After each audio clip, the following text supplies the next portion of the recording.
നിന്റെ പേര് ടിവിയിൽ പറയുന്നത് കേട്ടു. സുഹൃത്തുക്കളുടെ നഗ്ന ദൃശ്യങ്ങൾ സമൂഹ മാധ്യമത്തിലൂടെ പ്രചരിപ്പിച്ച കേസിൽ യൂട്യൂബർ തൊപ്പിയുടെ യൂട്യൂബ് ചാനൽ നീക്കം ചെയ്തു. എന്നാൽ എന്റെ ഫൽഗുണ നമ്മുടെ വല്യണ്ണൻ ഈ ഗതി വന്നല്ലോ. സാർ, ഇത്രയും വലിയൊരു ശിക്ഷ എനിക്ക് തരണം. നിനക്ക് കരുതി വെച്ച ശിക്ഷയിൽ ഇത് എത്രയോ നിസ്സാരം. ഗുരുതരമായിട്ടുള്ള വകുപ്പാണ്. അതായത് IT ആക്ടിന് പുറമെ BNSL വിവിധ വകുപ്പുകൾ ചുമത്തിയാണ് കേസ് എടുത്തിരുന്നത്. അപ്പൊ നീ ഒരുങ്ങി തന്നെ ഇറങ്ങിയിരിക്കുകയാണല്ലേ? പിന്നല്ലാതെ. എന്തിനാ വിളിപ്പിച്ചെന്ന് അവൻ എന്നോട് ചോദിച്ചു. അവന്റെ ഫോട്ടോ എടുക്കാൻ, ഫ്രിഡ്ജിൽ വെച്ച് പൂജിക്കാൻ. എന്തേ? അതായത് പോലീസ് ഈ സംബന്ധിച്ച ഒരു റിപ്പോർട്ട് യൂട്യൂബിന് നൽകുകയായിരുന്നു. കഴിഞ്ഞ കാലയളവിൽ ഇയാളുടെ യൂട്യൂബ് ചാനൽ വഴി എന്തൊക്കെയാണ് പ്രചരിപ്പിച്ചതെന്ന് സംബന്ധിച്ചുള്ള വിശദമായ റിപ്പോർട്ട് നൽകി.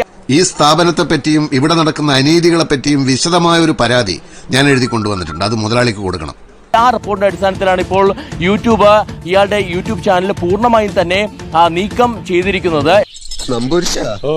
നമ്മളെ മയ്യത്തെടുക്കാൻ നേരായ നിങ്ങൾ കബഡി വരുത്തി വെച്ചൊന്ന് നോക്കി. അല്ല, ഇപ്പോ ഇച്ചിരി സന്തോഷായില്ലേ?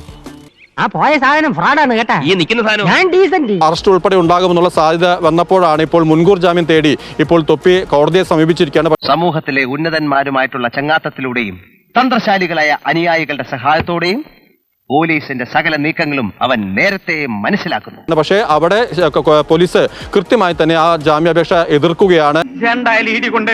അതിന് പ്രധാനപ്പെട്ട കാരണം ഗുരുതര സ്വഭാവമുള്ള കുറ്റകൃത്യമാണ് ഇയാൾ ചെയ്തിട്ടുള്ളതെന്നുള്ള കാര്യങ്ങളാണ് ഇപ്പോൾ പോലീസ് കോടതിയെ അറിയിച്ചിട്ടുള്ളത്. ഞാൻ ശരിക്കും ഒറ്റപ്പെട്ടു പോയി സൂപ്രണ്ട്. മോനെ, പോലീസുകാർ ഇങ്ങോട്ട് വരുന്നതിന് മുമ്പേ നമുക്ക് അച്ചപ്പവും മുറുക്കുമായിട്ട് അങ്ങോട്ട് പോയി കാര്യങ്ങൾ സംസാരിച്ചാലോ? അത് ഒരു പോക്സോ, അതായത് 17 വയസ്സ് മാത്രം പ്രായമുള്ള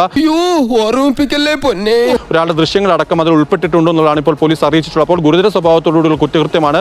സ്ഥിതിഗതികൾ കണ്ടപ്പോ അത് ശരിയല്ലെന്ന് എനിക്ക് തോന്നുന്നു. അത് പൊതുസമൂഹത്തിൽ അല്ലെങ്കിൽ സമൂഹ മാധ്യമങ്ങളടക്കം വലിയ രീതിയിൽ പ്രചരിപ്പിക്കുകയും ചെയ്തു. അപ്പോൾ അത്തരത്തിൽ ആ കുറ്റകൃത്യത്തിന്റെ തീവ്രത മനസ്സിലാക്കിക്കൊണ്ട് തന്നെ ജാമ്യം നൽകരുതെന്നുള്ള ആവശ്യമാണ് ഇപ്പോൾ മുന്നോട്ട് വെച്ചിട്ടുള്ളത്. നീ ഇപ്പൊ എന്തൊരു വഴി? ഒരു വഴിയുണ്ട്. നമ്മുടെ വീടിന്റെ മുമ്പ് കൂട്ടർ വഴിയില്ലേ, നിന്റെ പെട്ടിയും കിടക്കി കൊടുത്ത് ആ വഴിക്ക് പോയിക്കോ. നമുക്കറിയാം 18 വയസ്സിന് താഴെയുള്ള കുട്ടികളാണ് ഏറെയും ഈ യൂട്യൂബ് ചാനൽ സബ്സ്ക്രൈബ് ചെയ്തിട്ടുള്ളത്. യവന്മാരാണ് അമ്മയും പെങ്ങളും തിരിച്ചറിയാത്ത ജനവും. പലതരത്തിൽ കുഞ്ഞുങ്ങളെ വഴിതെറ്റിക്കുമെന്ന അടക്കമുള്ള ആക്ഷേപങ്ങളും പരാതികളും ഒക്കെ പല കോണിൽ നിന്ന് വരുന്ന സാഹചര്യത്തിൽ കൂടിയാണ് ഇത്തരത്തിൽ ഈ യൂട്യൂബ് ചാനലിന് പൂട്ടുവീണിരിക്കുന്നത്. 2-4 ദിനം കൊണ്ടൊരുത്തനെ തണ്ടിലേറ്റി നടത്തുന്നതും ഭവാൻ. നിന്റെ വഴി അല്പം വളഞ്ഞുപോയി. നീ കാണിച്ച് വിവരക്കേടാ. വല്ലതും ഇഷ്ടമുള്ളത് ഉണ്ടാക്കി കഴിക്കണമെങ്കിൽ 2 ദിവസം കൊണ്ട് കഴിച്ചു, ഇല്ലെങ്കിൽ ചിലപ്പോ കിട്ടിയില്ലെന്ന് വരും.